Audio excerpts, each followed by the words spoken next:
Bonjour au microphone, Bruno Guglielminetti, très heureux de vous retrouver pour cette nouvelle édition de Mon Carnet, l'édition du vendredi 19 août 2022. Dans cette édition, on va aller faire un tour en Ukraine pour parler de guerre culturelle ou comment la Russie a envahi aussi l'espace musical des Ukrainiens en ligne.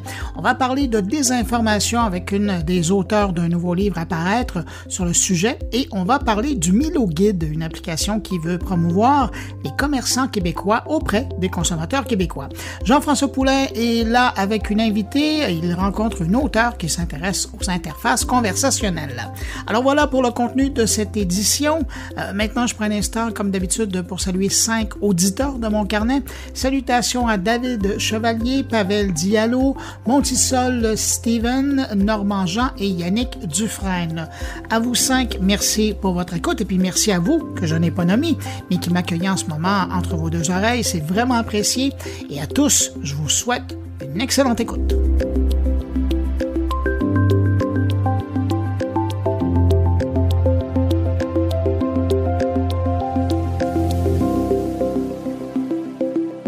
Alors qu'on parle de plus en plus des élections de mi-mandat chez nos voisins américains, la plupart des réseaux sociaux ont déclaré cette semaine qu'ils allaient redoubler d'attention pour s'assurer de laisser le moins de chances possible à la désinformation, à l'ingérence extérieure du pays de venir se mêler des élections.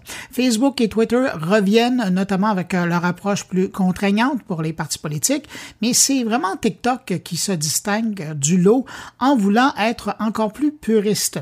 La plupart des plateformes vont interdire la pub politique pendant la campagne, comme par le passé, mais chez TikTok, on va également surveiller de très près les influenceurs qui pourraient être tentés d'accepter des cachets en échange de relais de messages auprès de leurs abonnés pour un parti ou une association qui veut faire la promotion d'un candidat ou d'une cause. Cette attention toute particulière auprès des influenceurs vient du fait que depuis octobre 2019, la publicité à caractère politique est interdite sur TikTok, mais la plateforme avait observé lors des élections de 2020 que certains influenceurs avaient été rémunérés. Bref, chez TikTok, on ne veut plus revoir ce type de pratique et on va être très sérieux et très sévère sur le sujet. De leur côté, Twitter et Facebook vont encore travailler avec des boîtes de vérification des faits, tout comme TikTok d'ailleurs, pendant la campagne et vont faire usage, comme lors de la pandémie, de bandeaux pour alerter les lecteurs lorsqu'ils verront des publications qui proposent des faits alternatifs ou des faits qui sont totalement faux. Grosse nouvelle cette semaine dans le secteur du commerce en ligne au Canada, alors que la compagnie de la baie du Thon a annoncé qu'elle allait faire revivre la marque Zellers dès l'an prochain avec la mise en ligne d'un site marchand sous la bannière Zellers. Ça, c'est 10 ans après la fermeture des magasins au pays. Au plus beau jour de Zellers, la chaîne comptait plus de 350 magasins à travers le Canada et offrait aux consommateurs des produits à bas prix. Mais l'arrivée de Walmart dans le paysage commercial canadien a eu raison de la marque. Selon la baie du Thon, le nouveau Zellers en ligne offrira un parcours d'achat numérique qui puise dans la nostalgie de la marque. Et dans le contexte d'une économie plutôt difficile pour bien des foyers, si le nouveau Zellers conserve sa politique de bas prix, disons que le commerce a de bonnes chances de retrouver une clientèle à la recherche de bonnes affaires. TikTok n'inspire pas seulement les plateformes de Meta, je pense ici à Instagram et Facebook, mais il semble que le cybermarchand Amazon s'intéresse aussi au format, à l'approche de TikTok et sera en train de tester cette approche en interne sur son application. Amazon voudrait utiliser une approche vidéo à la TikTok pour proposer des produits à ses utilisateurs, vidéos que les consommateurs pourraient ensuite partager, notamment sur les médias sociaux. Sur la version test de l'application d'Amazon, je rajoute toujours à l'interne, en cliquant sur un certain logo, une enfilade de vidéos apparaît à l'écran dans le style de TikTok et comme avec TikTok, on peut défiler sans fin pour découvrir une panoplie de produits qui nous sont proposés en lien avec nos intérêts. Sur ces vidéos, on retrouve dans l'interface des boutons pour aimer, pour partager et évidemment pour acheter. Il faut croire que l'approche de vidéo en défilement à l'infini rapporte gros à TikTok. Récemment, je voyais une étude de la firme Sensor Tower qui disait que les utilisateurs de TikTok passaient 2 fois plus de temps sur TikTok que les utilisateurs, par exemple, sur Instagram et Facebook. Triste nouvelle en provenance de chez Snapchat. Après seulement 4 mois d'existence, le petit drone jaune Pixie se voit remercié. Snap avait lancé le petit drone au printemps dans l'espoir de développer un nouveau marché auprès de ses utilisateurs qui aiment les selfies. Le petit drone avait l'avantage d'être vraiment simple d'utilisation. Pixie n'avait pas de télécommande à apprendre à utiliser. Vous le lanciez dans les airs, il vous reconnaissait, filmait une séquence qu'il vous envoyait aussitôt sur votre téléphone. Mais il semble qu'une panoplie de problèmes techniques ait mis cours à sa vie, même si j'ai vu ici et là des résultats fort intéressants de l'utilisation du petit drone jaune Pixie. Sur le site de Snap, le Snap Pixie est toujours disponible au prix de 229 $ américains, probablement jusqu'à épuisement des stocks. Et pour terminer cette brève revue de l'actualité numérique de la semaine, je termine avec cette info qui vient du fabricant Adidas qui poursuit le développement de sa ligne de casques d'écoute en lançant un tout premier casque audio Bluetooth. Et je vous en parle parce que le RPT-02 Sol, c'est le nom du modèle, a quelque chose d'inusité qui sera vraiment apprécié par les coureurs ou les sportifs en général qui voudront l'utiliser. Il se charge à l'énergie solaire. Et je dis énergie solaire, mais le fabricant allemand dit que la lumière artificielle serait aussi efficace pour profiter d'une autonomie infinie du casque. Et pour les sportifs de nuit, parce qu'il y en existe, Adidas a prévu le coup. Le casque propose une autonomie de réserve de 80 heures si vous êtes loin de toute source de lumière. Et on peut contrôler le casque à l'aide des assistants vocaux, mais attention, pas de fonction de réduction active du bruit. Le casque se vend présentement au prix de 325 $ canadiens. Ça va bientôt faire 180 jours que la Russie a envahi l'Ukraine.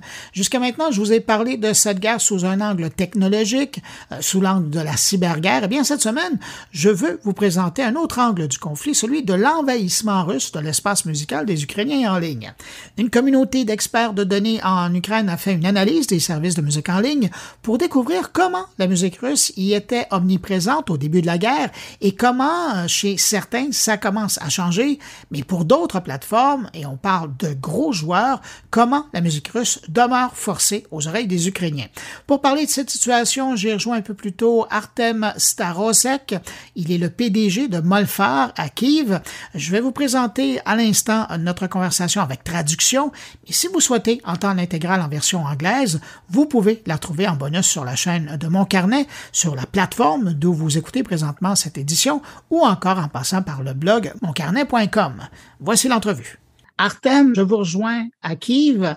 Première question, comment vous portez-vous? Comment se porte votre équipe? Thank you, Bruno. Merci, nous allons plutôt bien parce que la plupart de mon équipe se trouve à Dnipro. Donc, pour le moment, tout va pour le mieux. Merci. Thank you. Molfar, aujourd'hui, quand on va sur votre site web, on voit que vous faites beaucoup d'informations par rapport au conflit dans le militaire, dans les industries, la vérification d'individus. Est-ce que avant la guerre, Molfar était toujours dans le même domaine ou vous faisiez autre chose?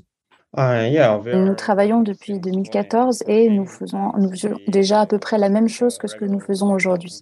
Donc avant la guerre, nous étions une entreprise de consulting non habituelle. Nous utilisions des sources donc open source, donc des sources ouvertes et Google Media. Puis nous avions des clients du secteur financier, des avocats et des technologies de l'information des entreprises liées au domaine de l'informatique. Voilà. Et nous avons un petit nombre de clients qui viennent du secteur militaire. Voilà, donc pour le moment, il y a la guerre et nous devons être là. Quand on regarde votre travail, et vous venez de le dire, vous faites beaucoup de militaires, mais vous vous intéressez aussi à d'autres champs, notamment la musique. Et quand on regarde la dernière étude que vous avez publiée, l'analyse, vous avez vu que sur les plateformes de musique les plus populaires en Ukraine, après 6 mois de guerre, il y a encore énormément de présence des artistes russes sur le palmarès. J'aimerais dire que la situation aujourd'hui est assez différente de ce qu'on avait il y a quelques mois, parce que il y a quelques mois, on avait encore sur certaines plateformes entre 70 et 80% d'artistes russophones. Par exemple, aujourd'hui, on commence déjà à avoir du changement parce que sur YouTube Music, on va avoir seulement 12% d'artistes russophones et sur Deezer, entre 2 et 3% seulement d'artistes russophones. Donc la situation change, mais malheureusement change assez doucement.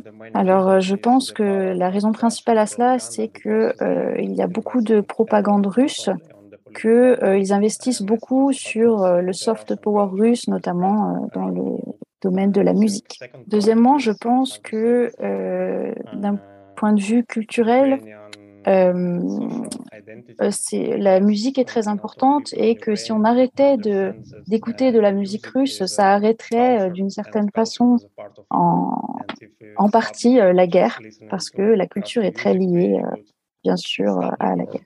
Quand on regarde les chiffres que vous publiez, on a l'impression que c'est YouTube Music qui semble le mieux illustrer l'intérêt des Ukrainiens au fil des semaines. Est-ce que je me trompe? Donc, je pense que on peut voir le changement principal à propos de ce sujet sur YouTube Music. C'est sûrement dû à l'utilisation des vidéos. Alors, en fait, avant la guerre, il faut savoir qu'il y avait beaucoup de vidéos sur YouTube qui étaient liées à des interviews de russophones. Et je pense que ça a influencé YouTube Music dans le sens où aujourd'hui, on va avoir beaucoup d'internautes qui vont utiliser YouTube, mais des internautes cette fois-ci ukrainophones. Et ça va influencer donc l'utilisation de YouTube Music. Alors, je pense que c'est lié à la question précédente. Il faut savoir que toutes ces plateformes n'ont pas de bureau en Ukraine. Donc, par exemple, souvent, le bureau était à Moscou. Donc maintenant, on va avoir des bureaux en Pologne, par exemple, pour Shazam, Spotify ou encore Apple Music. Mais à l'inverse, quand on regarde Spotify, on a l'impression qu'eux font pas beaucoup d'efforts. Vous dites même qu'une chanson sur deux dans le top 10 ukrainien de Spotify est encore une chanson russe. Oui, je pense que c'est vrai. Alors, je pense que le problème vient que de la part de Spotify, nous n'avons pas de contenu créatif. Deuxièmement, je pense que la situation avec Spotify change tout de même parce que maintenant, on va avoir à peu près 60% de contenu créatif russophone. Je pense que, troisièmement aussi, il faut savoir que Spotify a été bloqué en Russie et Spotify était assez populaire en Russie. Donc, il est possible tout simplement qu'il y ait beaucoup de Russes qui changent leur région par défaut sur Spotify et que dans les résultats ukrainiens, on ait accès en fait aux résultats de beaucoup d'auditeurs russes. En vous écoutant, j'ai l'impression qu'avant d'envahir le territoire, les Russes ont envahi le monde de la musique en Ukraine. Yes, that's right. Oui, il faut savoir qu'avant le début de la guerre, donc en Ukraine, donc on entendait de la musique russe dans la plupart des lieux publics. On entendait par exemple dans les magasins, également dans les concerts. Mais au début de la guerre, le gouvernement ukrainien a mis en place une nouvelle loi. Alors, il faut savoir donc que cette loi a interdit de jouer de la musique russe dans les lieux publics. Donc, il va falloir encore attendre un petit peu pour mettre à jour nos résultats. Donc, peut-être qu'après 6 mois, on va avoir du changement grâce à cette nouvelle loi. Je voulais prendre un exemple. Par exemple, dans l'industrie cinématographique, en 2014, après l'invasion de la Crimée, il y a eu une loi similaire qui a été prise donc pour l'industrie cinématographique. Par exemple, le gouvernement ukrainien a distribué des prix cinématographiques. Donc, la situation a beaucoup changé. Donc, il y a une nouvelle balance entre films russes et films ukrainiens suite à cette loi. On a des films historiques de grande qualité, des films qui sont plutôt cool. On espère que donc cette loi côté musical fasse à peu près la même chose, que ce soit par exemple pour avoir des fans de musique ou des festivals de musique ukrainiens plutôt intéressants et connus. On pourrait aussi avoir, par exemple, plus d'argent donné aux écoles de musique. Donc, on attend de voir ce que ça peut donner. Est-ce que dans votre étude, Artem, vous avez eu le temps ou vous avez eu l'occasion de parler avec des gens de l'industrie de la musique en Ukraine. Comment eux vivent cette réalité? Alors maintenant, je ne peux pas vous en dire plus. On attend plus de publications de notre côté. On a publié certains résultats dans un média, mais on attend. La situation va évoluer par la suite. Autre question dans le même sens. Est-ce que vous avez contacté les services comme Spotify ou YouTube Music pour avoir leur point de vue, leur explication? Alors, on a essayé de contacter les différentes plateformes musicales. On est passé par exemple par les réseaux sociaux, sur Instagram, par DM. On a essayé de les contacter, mais pour le moment, on n'a pas eu de réponse positive. Quelle est pour vous, Artem, la prochaine étape? Qu'est-ce que vous espérez en publiant ces chiffres-là? Alors, c'est une question très intéressante parce que on s'était pas attendu en fait au fait que notre étude devienne aussi populaire et donc on va voir ce qui se passe par la suite. Alors on va faire une mise à jour donc de cette enquête dans les mois à venir, donc que ce soit dans 6 mois ou un petit peu plus. D'un point de vue culturel, donc avant on avait fait des études sur les musées ukrainiens, notamment sur les musées ukrainiens qui avaient été endommagés par les bombardements russes, pour savoir combien d'argent était nécessaire à la reconstruction de ces musées. On pense aussi faire de nouvelles enquêtes, notamment sur l'industrie cinématographique en ligne. Il y a beaucoup d'Ukrainiens qui regardent ces plateformes donc en ligne qui proposent des films à la demande et on aimerait faire une analyse de ces plateformes pour voir ce qu'il en est. On aimerait aussi faire une analyse donc de tous les systèmes de chat, donc notamment la messagerie Telegram. Il faut savoir qu'elle est très populaire en Ukraine et on aimerait s'intéresser aux stickers, donc tous les stickers qui peuvent être envoyés. Il faut savoir que ces stickers peuvent être des éléments de propagande. En fait, il faut savoir que n'importe qui peut créer son propre sticker sur Telegram et ils peuvent l'envoyer à un nombre considérable de personnes. Donc, même un tout petit détail comme les stickers sur des messageries comme Telegram, en fait, peuvent avoir des influences sur la situation politique et peuvent donc permettre de modifier et d'influencer la politique en place. Artem Starosek, PDG de Molfar, merci d'avoir répondu à mes questions. Bon courage à toute votre équipe. Merci pour l'invitation et merci pour les questions très intéressantes. Et Gaspard de Courtenson, merci pour la traduction. De rien.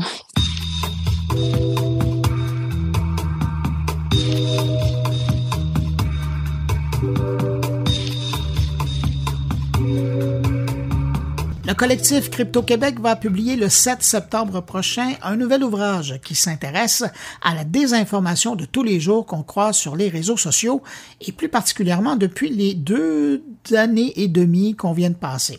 Avec On vous trompe, c'est le titre de l'ouvrage publié aux éditions Trécarré, le groupe de cybervigilants québécois veut aider la population à mieux comprendre le phénomène et aussi à offrir des outils pour mieux se protéger devant cette menace de plus en plus présente. Pour en parler, j'accueille une des co-auteurs du collectif Crypto-Québec, Catherine Dupont-Gagnon, une spécialiste du marketing numérique reconvertie à la cybersécurité ces dernières années. Bonjour Catherine Dupont-Gagnon. Bonjour.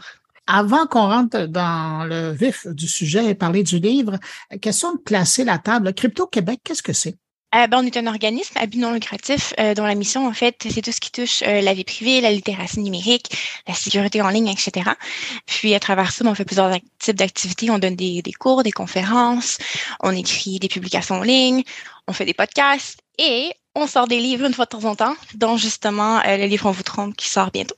On va parler de livres. En 2018, il y avait eu le livre On vous voit et ça avait été un gros travail de conscientisation pour la population de voir à quel point tout le monde était espionné et finalement les grands joueurs qui étaient intéressés de savoir ce qu'on faisait, où on était et qui on était, pouvaient assez facilement de le faire. Ça, c'est 2018. Aujourd'hui, le 7 septembre prochain, vous arrivez avec un nouvel ouvrage qui est intitulé On vous trompe.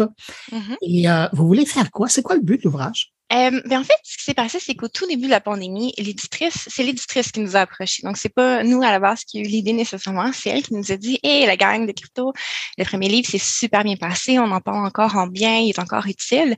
Par contre, il y a des nouveaux enjeux en ce moment qui se passent au niveau, justement, du web. Entre autres, il y avait des campagnes massives de désinformation. On a su ce qui s'est passé aux élections en 2016, par exemple, aux États-Unis. Donc, tous ces mouvements-là de réalité alternative, les crypto-monnaies qui prennent beaucoup d'ampleur avec beaucoup, tu sais, il y a des choses à dire positives sur les crypto-monnaies, mais il y a quand même un gros phénomène de scam, si on veut, de trucs pyramidales qui sont associés à ça aussi. Puis de gens qui sont dans une situation où est-ce que tout le monde était isolé, on était tous en panique un peu, on cherche l'information, puis il y a plein de gourous d'informations un peu malveillants qui nous proposent des solutions faciles. Puis l'éditrice voulait en fait qu'on parle de ça, justement dans un contexte de littératie numérique. Fait que c'est comme ça que le livre est venu. Puis c'est un peu fou parce qu'au fur et à mesure qu'on écrivait le livre, on a commencé parce qu'on voulait parler de trucs plus dans le passé. Puis là, la pandémie avançait avec tout justement ce qu'on sait, ce qui s'est passé, etc., qui a culminé jusqu'au 6 janvier avec la prise du Capitole aux États-Unis, etc., du Capitole. Puis on écrivait, puis pendant qu'on écrivait, il y avait de l'actualité pertinente avec ce qu'on est en train de détailler, en fait, ce qui se passait.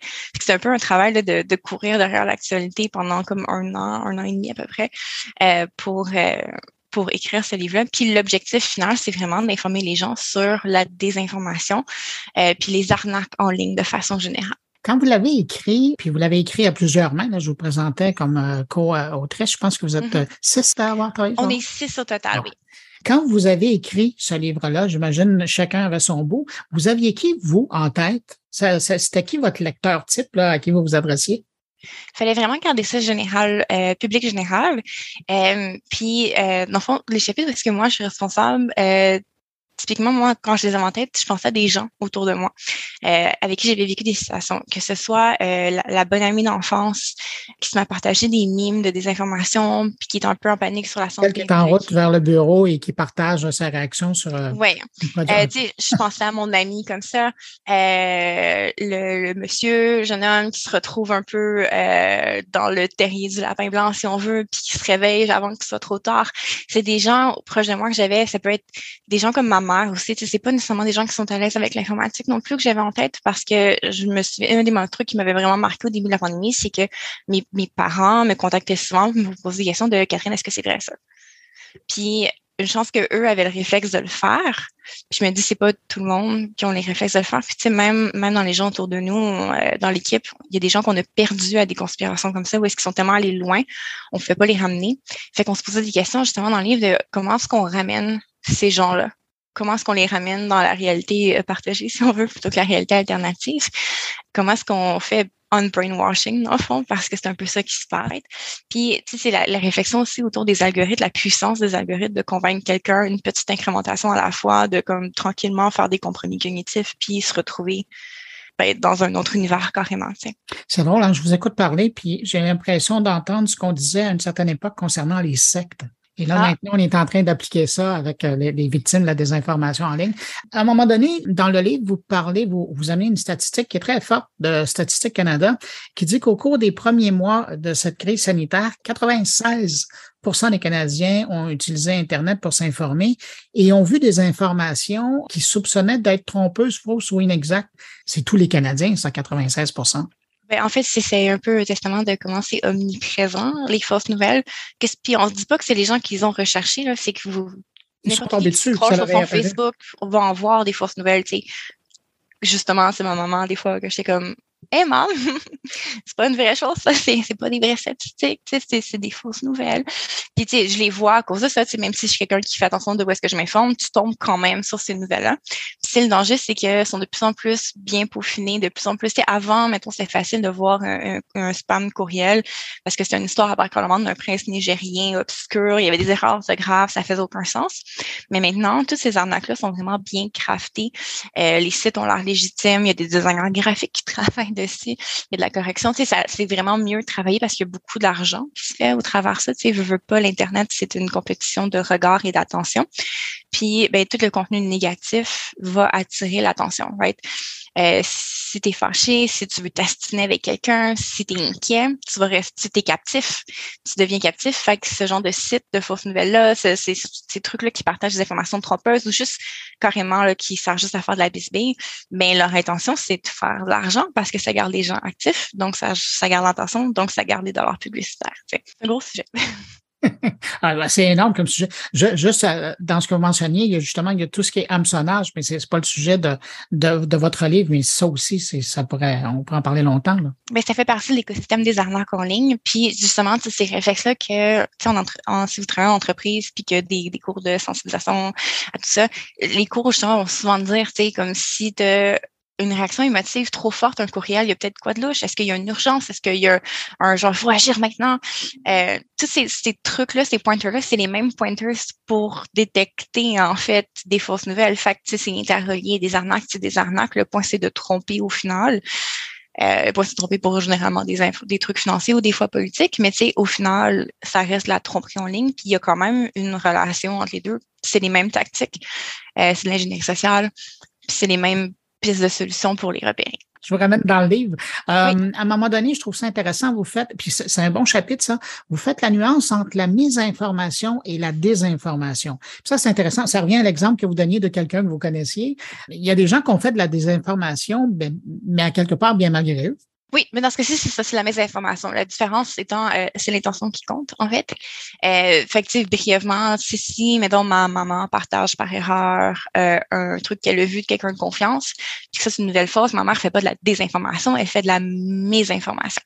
C'est différent parce que, elle le sait pas. Elle croit sincèrement que c'est vrai, donc elle partage avec la meilleure intention du monde cette information-là parce que, mettons, dans l'exemple du livre, on parle d'un médicament là, qui est un peu publicité de façon négative pour pousser un médicament naturel pas approuvé par Santé Canada. Puis, la personne qui partagerait ça, sincèrement, c'est parce qu'elle aime les gens autour de elle, puis elle veut être sûre que personne ne soit en danger, puis elle a cru sincèrement à l'annonce.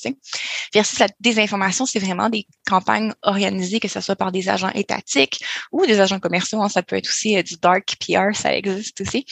Puis, le point, c'est les gens qui écrivent les nouvelles savent pertinemment, en fait, que la nouvelle, elle est fausse, mais il la propage dans le but de convaincre d'autres gens de cette fausse nouvelle-là.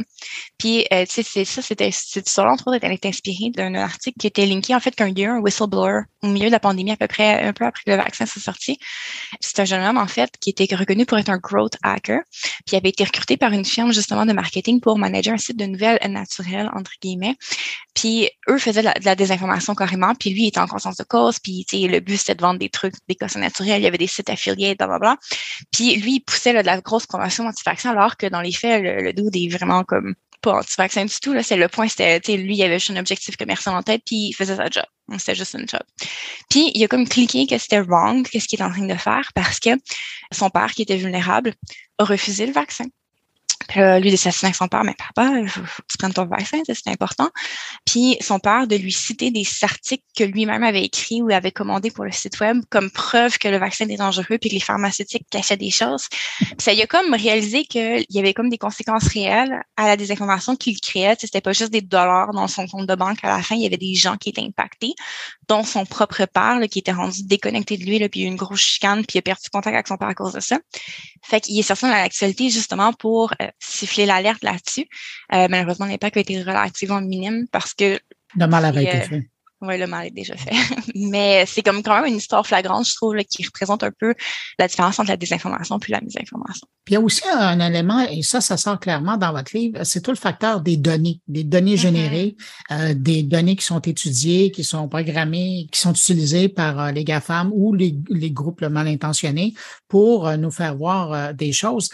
J'aimerais ça vous entendre là-dessus. Ben, en fait, il faut partir un peu de Cambridge Analytica, là, qui était comme le gros scandale, où est-ce qu'on sait qu'il y a eu une influence sur les élections américaines parce que les enfants, à partir des données collectées sur Facebook, ils avaient pu avoir des profils psychologiques très profonds qui avaient été développés. Puis, moi, je suis une ancienne personne de marketing, justement, là, où est-ce que je faisais juste des campagnes marketing comme ça. Puis, comme c'est fou la quantité de choses qu'on peut cibler. Puis ça, c'était plusieurs années à ce point-ci, fait que j'assume que c'est encore plus avancé maintenant. Mais déjà, à l'époque, c'était effrayant. Puis, cette expérience-là en marketing, c'est une des raisons pour lesquelles j'ai passé en cybersécurité, en fait. De justement la outrance que j'avais par rapport au fait que, mais voyons, comme on collecte donc des choses sur les gens, tu sais. Puis c'est ça l'affaire, c'est qu'en travaillant des profils psychologiques très avancés sur des gens, on peut déterminer sur quoi ils vont être vulnérables, c'est quoi leurs trigger points. Puis à partir de ça, on peut bâtir des campagnes vraiment de niching très, très, très pointues pour manipuler les gens psychologiquement. Ça, il y a plein d'études scientifiques là, qui démontrent qu'on est relativement facile à influencer comme personne humaine. Tu sais. Je me rappelle une expérience que entre autres, il avait exposé des gens, mettons, à des termes négatifs. Puis après, il avait regardé comment les gens avaient réagi. Puis, tu sais, le test, c'était d'aller faire chercher 2 autres personnes dans un corridor pour leur dire, ah, c'est à ton tour. Puis, dans le fond, c'est la personne ne savait pas, mais les 2 personnes étaient un des chercheurs faisait partie de l'expérience. Puis, les gens qui avaient lu des textes négatifs versus des gens qui avaient lu des textes neutres ou positifs étaient beaucoup plus brusques dans leur façon de dire comme, hey, c'est à ton tour. Ils attendaient moins longtemps, ils interrompaient plus facilement, le ton était beaucoup plus sec, il y avait vraiment une différence. Fait que juste avoir été exposé à des termes négatifs. Fait que là, sachant ça, on sait aussi que Facebook a répété ce genre d'expérience-là sur des gens en testant les fils d'actualité, en mettant des petites nouvelles plus négatives, voir comment les gens marchaient. Ils ont essayé de jouer dans les relations des gens, choisir 2 personnes qui ont des profils psychologiques un peu différents, puis voir s'ils peuvent réussir à briser l'amitié en les faisant se débattre dans les commentaires. C'est des tests que Facebook a fait. Là, ça aussi, il y a un autre whistleblower qui était sorti là-dessus. On en parle un peu dans le livre d'ailleurs. Fait que, donc, on pense à quel point c'est facile de manipuler les gens, si on veut, émotionnellement. C'est pas tant dur de se dire que tu choisis des gens qui sont, mettons, un peu... on veut parler plus à droite parce que veux pas, dans l'actualité, dernièrement, c'est vraiment la droite alternative qui a fait beaucoup couler d'encre. Il y a d'autres enjeux dans d'autres sphères politiques, mais on va focuser sur celle-là pour aujourd'hui. Ou est-ce que si, mettons, tu sais, quelqu'un est un peu centriste, tendance droite, puis il croit beaucoup en l'individualité, beaucoup dans le fitness, ben là, tu peux aller jouer sur des trucs un peu là, de choix individuels, de santé, puis tu peux les faire glisser doucement là, dans les pensées mainstream vers des trucs un peu plus d'extrême. Puis la pente de radicalisation, là, elle est quand même étudiée, là, puis il y a plein là, d'études là, qui démontrent comment il y a de la radicalisation qui peut s'opérer là, sur toutes les plateformes YouTube, Facebook, etc.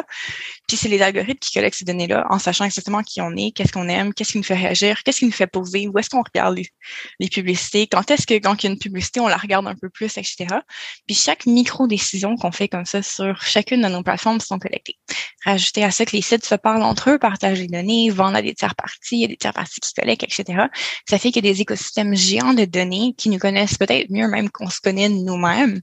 D'ailleurs, il y a beaucoup d'histoires cocasses là-dessus là, sur Internet où est-ce que justement des gens qui se rendent compte que TikTok avait deviné avant eux qui étaient gays, par exemple, parce qu'il leur proposait du contenu justement LGBTQ, puis là, ben, ils se rendaient compte, mais voyons, pourquoi j'ai juste ça, puis là, la réflexion de « Ah, oups, OK ». Pareil avec les gens qui se rendent compte que dans le fond, ils sont d'un trouble ADHD depuis des années, puis finalement, c'est parce que l'algorithme était comme « Hey, t'as clairement un problème ». Puis là, ben, la personne se rend compte qu'effectivement, elle fit le diagnostic, puis je veux pas, c'est un peu ça. Fait que, tu sais, les algorithmes savent des fois un peu avant nous. Il y a des cas aussi de femmes qui reçoivent des paquets cadeaux comme quoi félicitations pour ta grossesse puis ils savaient même pas encore qu'elle est enceinte. Puis c'est carrément juste l'algorithme qui était comme elle a googlé telle chose, elle a fait tel truc. Statistiquement parlant, c'est probablement ça. Puis justement avec le big data puis l'intelligence artificielle qui devient de plus en plus smart, de plus en plus capable d'analyser de façon profonde les choses avec les learning machines qui vont justement développer des patterns puis apprendre d'eux-mêmes. Ça fait que ces données-là vont devenir de plus en plus faciles à exploiter, de plus en plus faciles à comprendre. Puis déjà, on a un problème justement de comment les gens se font manipuler rapidement. Fait qu'on a un gros challenge devant nous pour la littératie numérique puis la vie privée, justement, puis apprendre aux gens à se défendre contre ces choses-là, qui est quand même un des gros objectifs du livre. Comment se protéger, comment protéger nos proches aussi. Fait quoi. Ben, c'est ça. On a comme une responsabilité à prendre en main de se protéger. Et d'ailleurs, vous donnez des outils. Je vais revenir là-dessus après. Mais ce qui est clair aussi dans ce que vous dites, c'est qu'il faut protéger ses proches vulnérables. D'ailleurs, vous l'avez mentionné quelques fois, on salue votre mère si elle écoute. Mais donc, c'est ça, il y a beaucoup de gens à qui on pense pas nécessairement quand on pense à l'Internet, l'utilisation de l'Internet, mais ils le font maintenant. La pandémie a accéléré d'ailleurs un peu, fait disparaître la fissure numérique. Là, tout le monde maintenant utilise l'Internet, mais il y a des gens à qui on pense pas quand vient le temps de parler de désinformation. On va penser à eux quand on parle d'hameçonnage, ben la désinformation, on n'y pense pas nécessairement. Et donc, vous attirez l'attention là-dessus. On a tendance à penser automatiquement les personnes plus âgées, mais c'est pas nécessairement vrai non plus. Dans mon expérience, là, j'ai brièvement enseigné dans un niveau collégial avant la pandémie, justement. Puis un des trucs là, qui m'avait vraiment marqué, c'est à quel point les jeunes, on parle Z très jeunes, savent pas se servir d'un ordinateur. Dans ma classe, c'est un problème fréquent où est-ce que... Un téléphone, oui, mais un ordinateur, non. Exactement. Fait que, mettons, je leur disais, OK, il faut que vous m'envoyiez le travail par courriel, mais il n'y avait pas la compréhension de comment passer l'ordinateur. Fait qu'il se l'envoyait sur son téléphone, puis après, il me le réenvoyait par courriel. C'était quand même cocasse un peu comme situation. Puis ça démontre que, justement, tu sais, la littératie technologique, ça n'a pas nécessairement rapport avec le nombre d'heures qu'on passe sur les réseaux sociaux. On peut passer 36 heures sur 3 jours, là, comme 12 heures par jour, let's go sur Internet, puis quand même pas nécessairement bien comprendre ce qui se passe derrière. Puis justement, de lever le voile un peu derrière qu'est-ce qui se passe nos écrans. Parce que, tu sais, on voit les façades, on voit l'user face, etc. Puis c'est facile de comprendre ça. Tu sais, c'est fait pour être facile d'usage, ces plateformes-là. Mais qu'est-ce qui se passe derrière? C'est ultra complexe. Puis de lever le voile vers ça, c'est une bonne façon, justement, d'éduquer les gens à se préparer et à se protéger mentalement, si on veut, là, de justement toutes ces tactiques de manipulation. Dans le livre, je le mentionnais, puis je vais revenir là-dessus. Dans le livre, moi, ce que j'ai trouvé généreux de votre part, c'est que c'était une chose de dire voici la situation, voici les problèmes, mais vous donnez beaucoup de pistes pour aider les gens à arriver à se retrouver. Là. Il y a un début d'outillage. Oui, pas le choix. On est quand même des optimistes. C'est ça l'affaire. C'est facile de tomber dans la paranoïa, puis un peu le nihilisme quand tu es un peu trop en cybersécurité, puis tu dis bon. Mais il faut pas tomber là-dedans parce que si tu tombes là-dedans, en fait, tu tombes dans l'apathie. Il n'y a pas de solution, puis les trucs deviennent juste pires, puis les gens ont juste baissé les bras, puis il n'y a rien à faire. Fait que garder espoir, garder l'espoir, en fait, qu'on peut régler le problème, qu'on peut aider, puis qu'on peut faire part de la solution, c'est un des motivateurs principaux. En fait, puis c'est pour ça qu'on est bénévole dans un organisme, là, puis qu'après nos jobs de soir, on se rencontre pour jaser justement comment est-ce qu'on peut aider les gens à être plus protégés sur le web. C'est parce qu'on a l'espoir, puis qu'on est justement, on veut pas être apathique par rapport à ça. C'est que oui, les pistes de solutions sont super importantes pour nous. On essaie de garder ça d'une façon parce que ça allait bien vivre dans le temps, fait que c'est pas super technique non plus. On dit pas utiliser tel logiciel, tel truc, c'est plus de comprendre les concepts généraux puis les pistes de solutions générales pour pouvoir justement garder ça adaptatif dans le temps pour que ce livre-là puisse, même s'il est né d'une situation très actuelle, qu'il puisse quand même bien vieillir, qu'il puisse toujours être utile dans le temps. Fait que oui, les pistes de solutions, puis tu sais, la piste de solution, elle se passe d'être sensibilisé. C'est vraiment ça, c'est de faire attention, d'être sensibilisé puis d'être conscient de ce qui se passe. Et pour reprendre votre conclusion, restons vigilants. Catherine Dupont-Gagnon, co-autrice du collectif Crypto-Québec, qui donc publie le 7 septembre prochain l'ouvrage « On vous trompe », c'est aux éditions Très Carré. Merci d'avoir pris de votre temps pour répondre à mes questions. Merci de l'invitation.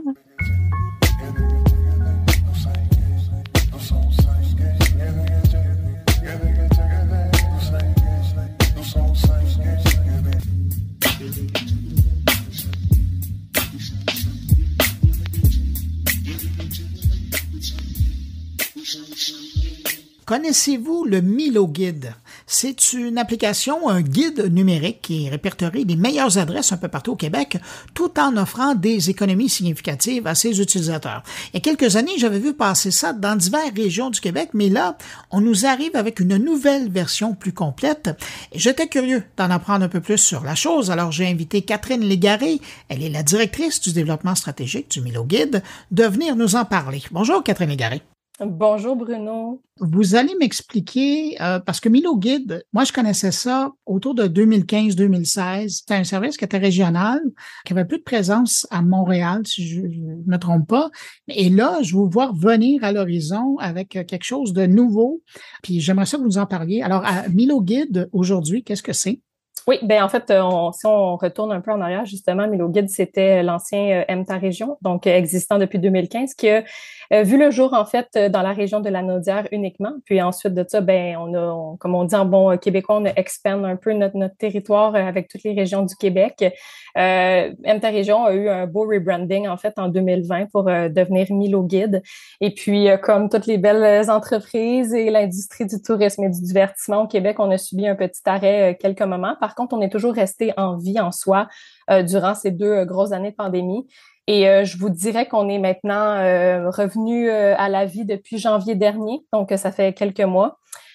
Puis, Milo Guide, c'est simple. En fait, c'est un guide numérique qui regroupe toutes les plus belles, les meilleures expériences locales partout au Québec dans vraiment une vitrine qu'on propose pour notre communauté et les membres. Puis ça offre en fait des expériences qui sont variées, autant tourisme, hébergement. Donc, on va parler des restaurants, des auberges, des boutiques du terroir, activités culturelles, sportives. Donc, voilà, ça ressemble à ça. À l'époque, quand j'avais vu Milo, on était encore sur la vague des Groupon. On était sur la vague de trouver des expériences, permettre aux gens d'avoir un premier contact, puis s'ils aiment ça, ils les poursuivent. Puis là, c'est ça, quand j'avais vu Milo arriver, j'avais dit, c'est intéressant parce que le vieux Milo, là, je vous parle pas de celui qui a commencé, et je trouvais que c'était intéressant parce que c'était une approche comme ça, mais dans les régions à travers le Québec. Est-ce qu'aujourd'hui, c'est Groupon qui rencontre le panier bleu? Comment vous expliquez, comment vous présentez ça? C'est vraiment une belle, on dirait un beau duo, là, un couple qui se rencontre, on dirait. En fait, comment je vais le présenter, c'est que Milo, c'est vraiment une vraie rencontre humaine entre un partenaire puis un client, si on veut. Donc, pour nous, c'est nos membres puis les partenaires qu'on appelle, donc les boutiques, le B2B, en fait. Ce qui est vraiment intéressant par rapport à ça, c'est que nos abonnés, les gens qui ont un abonnement qui est actif, en fait, vont découvrir une économie significative lorsqu'ils vont aller visiter un partenaire pour la première fois. Nous, en fait, qu'est-ce qu'on fait également, c'est qu'on s'assure qu'il y a un fil de qualité à l'interne, hein. Donc, on a des équipes autant du côté des membres, bien entendu, pour le suivi de ceux-ci, leurs abonnements, les questions, peu importe. Et puis, on a l'équipe des partenaires, en fait, qui s'assure de tisser des relations avec ces personnes-là, puis de faire un fil de qualité allant de l'expérience que le client peut vivre en entrant dans la boutique jusqu'à la fin où est-ce qu'il reçoit son produit. Donc, c'est une belle manière de voir les choses, mais moi, je pense que c'est surtout basé sur tisser des relations à long terme, en fait, entre nos partenaires et les membres, parce qu'il faut rappeler aussi également que nous, on a seulement des petites entreprises locales. On travaille pas, on collabore pas plutôt avec des bannières, si on veut. Donc, voilà. Alors, est-ce que c'est un Tinder entre consommateurs et commerçants? J'aime ça, je pense. Je pense que je préfère la comparaison, mettons, Tinder, très actuelle, puisque c'est 100% numérique aussi, toute cette idée-là. Il n'y a rien qui est physique en soi, hein? Donc, on se prend un abonnement sur miloguide.com, on télécharge l'application, on fait une liste de souhaits, puis après ça, on s'en va vivre un peu un coup de foudre à quelque part, hein? Que ce soit aller en Gaspésie pour aller faire du tourisme, puis aller visiter toutes les expériences qui sont là, ou rester dans notre quartier à Montréal pour aller manger une crème glacée, puis après ça, aller regarder une exposition. Fait que je pense que c'est vraiment ça, c'est l'idée de faire le match parfait entre la cible, le B2C, le B2B, qui sont vraiment faits l'un pour l'autre. Puis après ça, que ces personnes-là puissent devenir des consommateurs aussi à tout jamais, entre guillemets, envers ces partenaires-là, ouais. J'aime bien cette idée-là du Tinder moderne, si on veut. Mais moi, j'aimais bien votre exemple de la Gaspésie et je vais revenir là-dessus.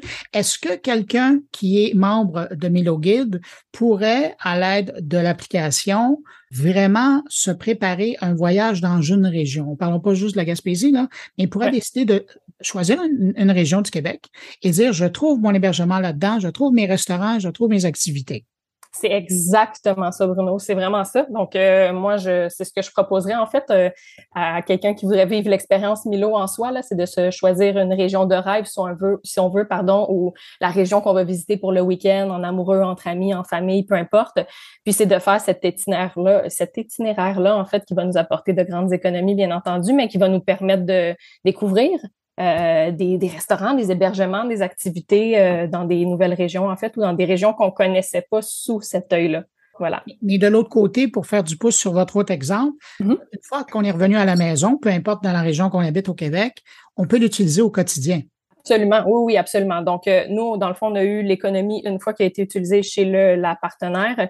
Puis ensuite, on peut aller visiter des expériences à proximité parce que c'est d'ailleurs disponible sur notre application de pouvoir activer la géolocalisation et de voir qu'est-ce qui se trouve autour de nous le plus près de la maison, en fait. Donc, on peut continuer à vivre cette expérience-là. Mis à part, évidemment, le fait de pouvoir découvrir l'expérience ou l'hébergement ou la boutique, le commerçant, est-ce que l'outil sert aussi à avoir une conversation avec le commerçant ou on est dans le mode de la découvrabilité ou est-ce que par la suite, il peut y avoir un suivi ou une discussion par rapport au type d'hébergement, au type d'expérience? Oui, ben ça, c'est vraiment une bonne question, en fait, parce que c'est sûr qu'avec tous les channels de communication qui sont exploités, là, bien entendu, c'est sûr qu'il y a un suivi par rapport à ça, là, que ce soit de devenir membre de la communauté du partenaire ou même de nos propres plateformes à nous pour avoir des nouvelles, que ce soit avec l'infolette, les réseaux sociaux, comme vous savez très bien. Je pense que c'est la meilleure manière de garder les gens en contact, mais également nos partenaires, ils ont des espaces partenaires qui gèrent de leur côté pour avoir accès à ces données-là, en fait, de qui visitent, puis de quand ils sont venus, puis de qu'est-ce qu'ils ont acheté, puis des économies qu'ils ont faites. Donc, ça donne une idée, en fait, aux partenaires d'avoir un outil pour pouvoir communiquer avec cette communauté-là au quotidien. Vous abordez mon sujet préféré, les données.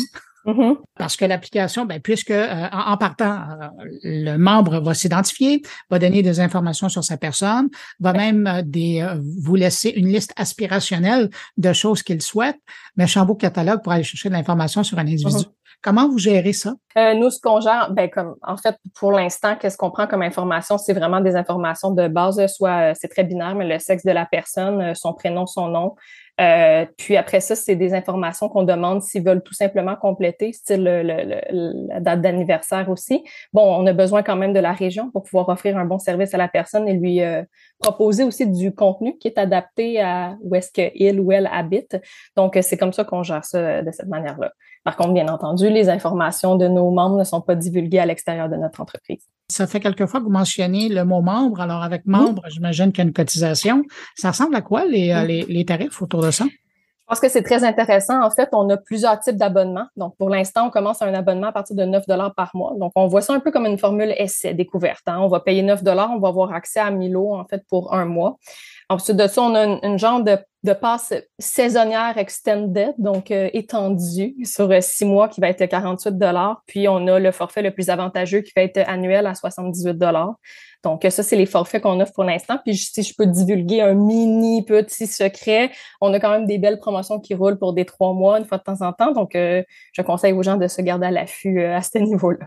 Votre utilisateur modèle, utilisateur ou utilisatrice, là, modèle, il ressemble à quoi? Qui est intéressé par votre service? Le persona Milo typique, donc une personne qui est curieuse, en fait, qui est attachée à son économie, puis aux produits que le Québec offre, en fait. Donc, une personne, je dirais, qui est assez branchée. Est-ce que je veux lui donner un âge? Je sais pas trop, mais quelqu'un qui veut faire des économies significatives tout vraiment en encourageant les commerces locaux. Je pense que c'est surtout ça notre persona. Puis voilà, quelqu'un qui a un amour pour la découverte, le voyage, le tourisme. Donc, ça ressemble à ça. Alors, en terminant, quelqu'un qui désire avoir plus d'informations concernant Milo Guide, qu'est-ce qu'il fait? Il va sur le site web ou il télécharge l'application? Je dirais qu'il va télécharger l'application parce qu'il va quand même pouvoir se faire une liste de souhaits.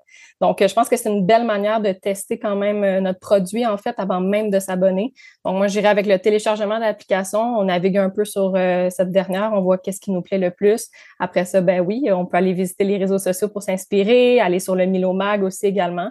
Puis après ça, on s'en va chercher un petit abonnement pour se faire plaisir ou faire plaisir à quelqu'un d'autre parce qu'on peut l'offrir aussi à quelqu'un qu'on apprécie. Donc, voilà. Bon, je pense que vous venez de nous faire télécharger une nouvelle application sur le téléphone. Catherine Légaré, directrice du développement stratégie chez Milo Guide. Merci d'avoir pris du temps pour répondre à mes questions. Merci Bruno, c'est vraiment apprécié. Au revoir. Au revoir.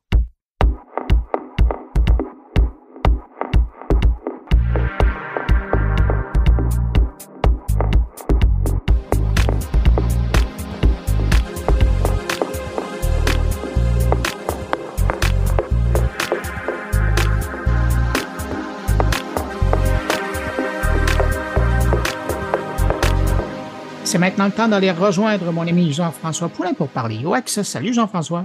Bonjour Bruno. Jean-François, cette semaine, on parle de livres. On parle d'un livre, on parle du livre de Meike Coppen que j'ai interviewé cette semaine, qui est un livre... Rassure-moi, t'as interviewé le livre ou l'auteur? J'ai interviewé l'auteur sur son livre, effectivement. C'est un excellent livre. Bien, évidemment, c'est un livre, c'est l'angle conversationnel dont on parle. Elle l'a écrit là-dessus. Ça fait quelques années qu'elle travaille sur ce côté-là des interfaces. Parce que bon, quand on parle d'interface humain-machine, ça n'a pas besoin nécessairement d'être un écran. On a vu, on l'a vu cette semaine dans les infos, le côté Facebook de la chose avec son chatbot. Bon, mais ça peut être des chatbots, ça peut être des interfaces conversationnelles vocales comme on a sur Google Home ou sur Amazon. Dans les voitures également, quand on s'adresse à la voiture puis la voiture nous répond verbalement, c'est aussi, ou vocalement, c'est aussi ce genre d'interface-là. Donc, il y a un monde de gens, de designers d'interface qui travaillent avec ça. Et Micah a voulu écrire un livre sur le sujet pour justement faire un peu un bilan d'où on en est et aussi regarder un peu les papiers, les lectures scientifiques qu'on peut faire sur le sujet et écrire quelque chose qui est bien de 2022. C'est le portrait du passé d'où on vient avec ça, puis les mauvaises expériences un peu qui ont été notées, mettons, dans notre milieu, et où on s'en va maintenant avec ça, puis les promesses que ça peut faire, mais aussi quelle décision, qu'est-ce qui nous amène à prendre une décision de faire un chatbot ou une interface vocale dans le cadre d'un projet numérique. Toujours intéressant ce type d'ouvrage qui fait le point sur par où on est passé et vers où on pourrait aller. Sur une base scientifique également, parce qu'il y a des choses qui sont écrites là-dessus aussi. Là. Jean-François, on va écouter ton entrevue à l'instant. Je te remercie pour cette rencontre avec l'auteur qui parle de son livre. Et puis, on se retrouve la semaine prochaine. Salut. À la semaine prochaine. Merci. Alors, j'avais déjà écrit un petit cahier pratique, le Voice UX Workbook, en 2020, pendant le confinement. Et j'avais assez bien aimé cet exercice, aussi douloureux parfois que c'est, de essayer de condenser en fait l'ensemble de ses pensées et de ses apprentissages, de son expérience. Mais j'avais beaucoup aimé cette expérience de me dire je pourrais transmettre quelque chose. Parce que aujourd'hui, dans beaucoup de projets, dans beaucoup d'entreprises, l'IA conversationnelle est quelque chose qui reste assez obscur, c'est-à-dire reste assez lié dans un univers un peu de mythe et de magie, c'est-à-dire soit on pense que l'expérience va pas être terrible parce que par le passé les chatbots ils ont pas forcément eu une superbe réputation, soit on est dans le cas contraire où on pense que tout est magique et que tout puisse se faire automatiquement. On va nourrir en fait un algorithme qui soudainement va pouvoir générer des dialogues et des conversations qui font sens. Et donc on est toujours un peu dans cet univers où on ne sait pas trop qu'est-ce qui est possible. C'est flou. Ouais. Quelles sont les innovations, et je trouvais que c'était aussi important de remettre ça par écrit, de se dire bon ok, revenons à la réalité et donnons les clés aux professionnels, aux UX designers, aux chefs de projet, aux chefs de marketing, de réellement penser ce que ça voulait dire utiliser l'IA conversationnelle, comment on pourrait le faire dans le respect de l'utilisateur et surtout en lui apportant une plus-value, parce que la technologie c'est bien, mais surtout c'est encore mieux quand ça sert à quelque chose pour l'utilisateur final qui finalement lui a certaines attentes et qui est là pour faire quelque chose. Pas pour dialoguer pendant des heures et des heures et des heures sur des sujets philosophiques. Du moins, à moins que ce soit l'objet du bot, auquel cas, peut-être. J'imagine qu'à la base, quand on dit on résout un vrai problème, ou en fait, est-ce qu'on ne doit pas considérer la conversationnelle comme juste un autre canal de communication, là où on peut avoir le vidéo, l'écrit, le conversationnel est quelque chose qui s'ajoute à une marque, qui s'ajoute à une organisation, mais qui va puiser dans les mêmes sources d'informations en principe?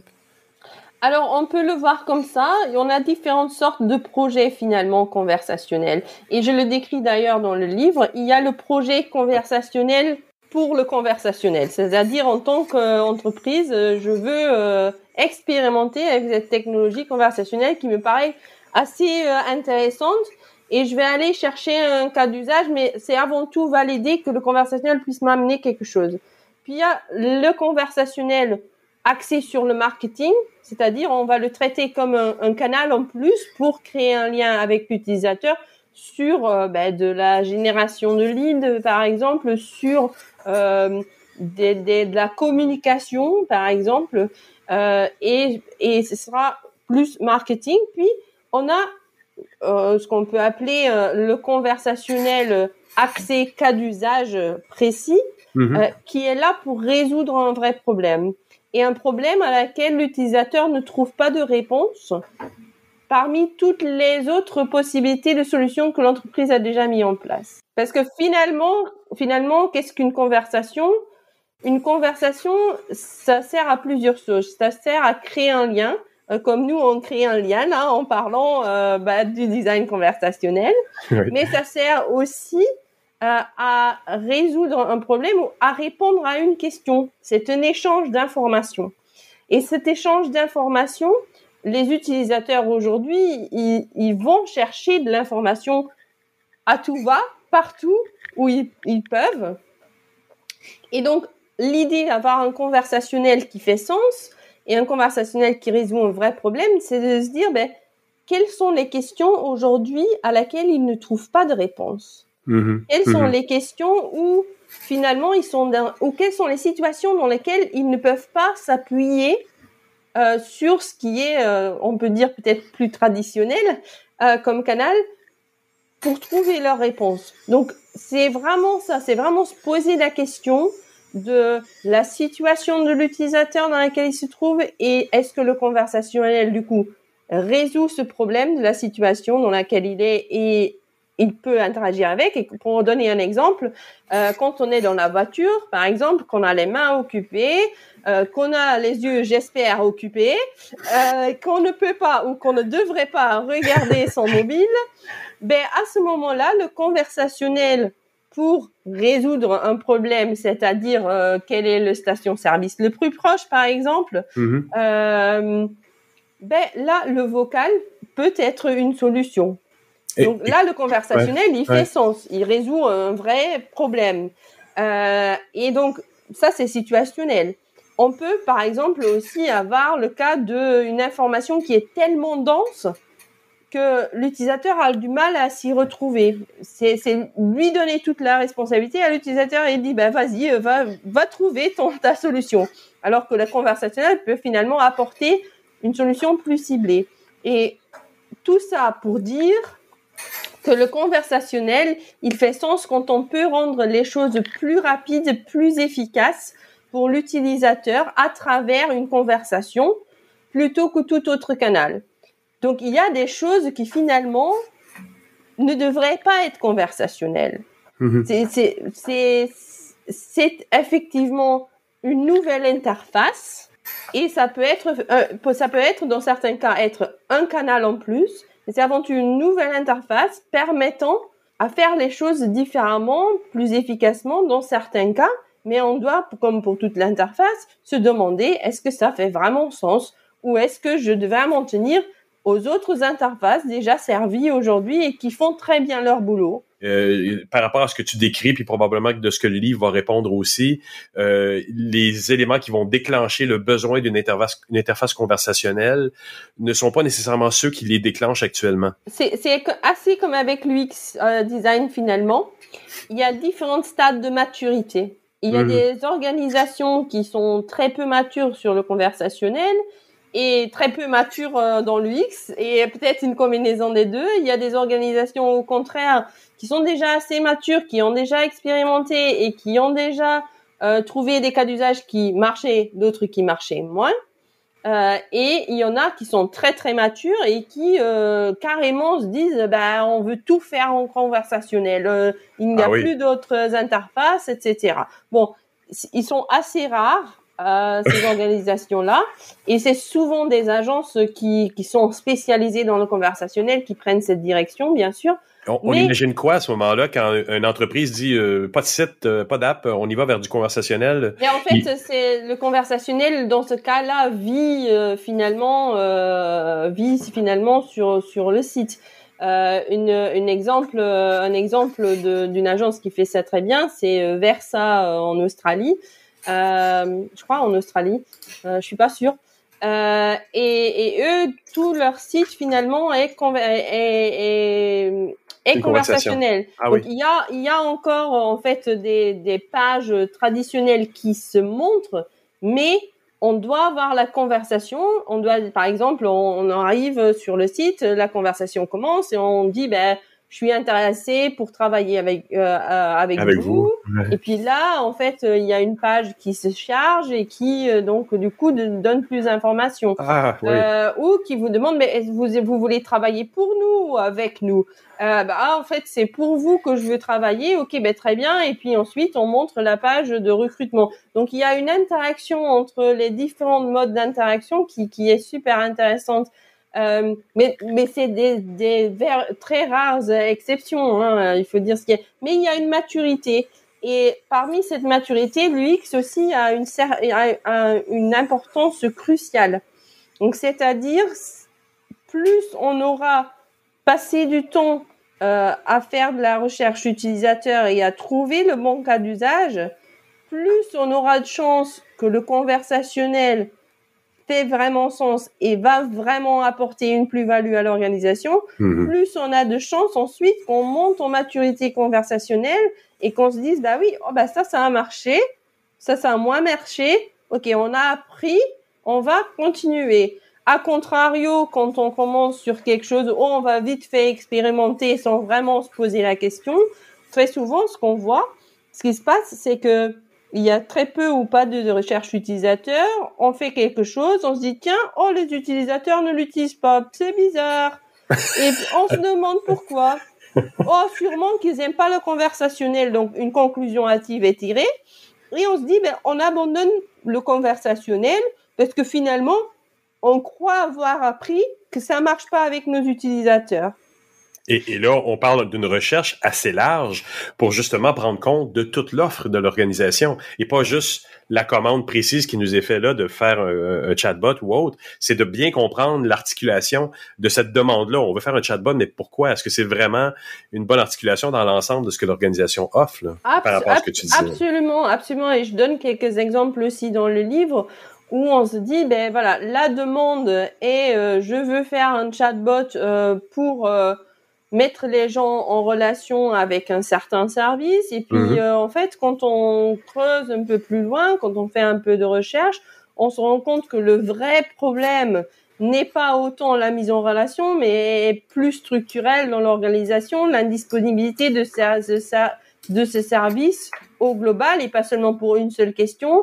Et puis, on peut faire toute la mise en relation quand on veut. Si le service n'est pas disponible, il sera pas disponible quand même.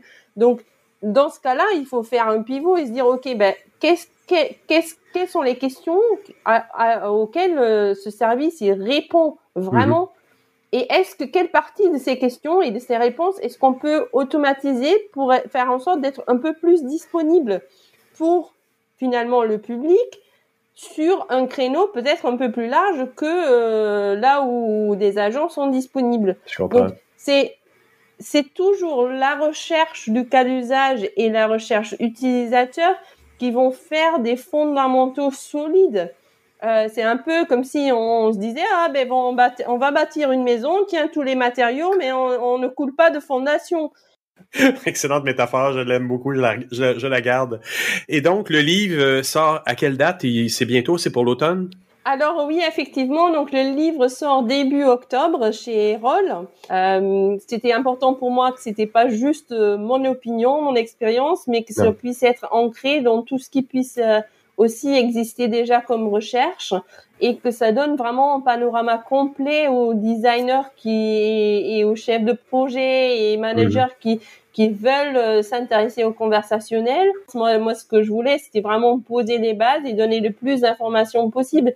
Et comme je le dis aussi dans le livre, tous les jours, cette technologie encore évolue. Maïka, j'aimerais te remercier beaucoup pour cette entrevue. De rien, avec grand plaisir, Jean-François, comme toujours. Et puis merci encore de m'avoir invité.